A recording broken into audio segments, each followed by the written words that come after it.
क्या खा रहे हो स्टेला? जब नीचे वाला बर्थडे का दीदी है ना, उसने पूरी दी है, छोटा दीदी ने, और बड़ी दीदी ने तो हमें केक और टॉफी दी है। और क्या खा रहे तुम? पूरी के साथ क्या है?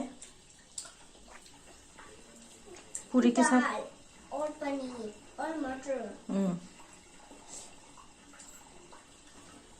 खा लो खा लो।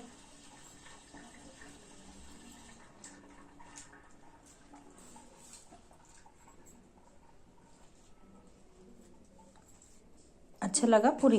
बहुत सुंदर है। मामा देखते हूँ और पनीर है कि नहीं। वहाँ पे है, उसके साथ खा लेना। वहाँ पे खाऊंगी। नहीं, तुम्हारा उधर ही है ना। तेंकोट में पनीर है ना, उसी में से ग्रेवी है ना, उसी में डिप करके खा लो। यहाँ ही खाऊंगी मैं। उनके पास भी नहीं खाऊंगी।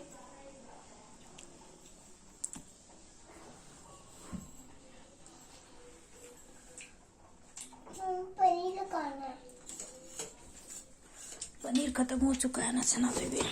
डिप करके खा ले। डिप करके खा लेना। ये देखो, यहाँ पर पनीर है थोड़ा सा।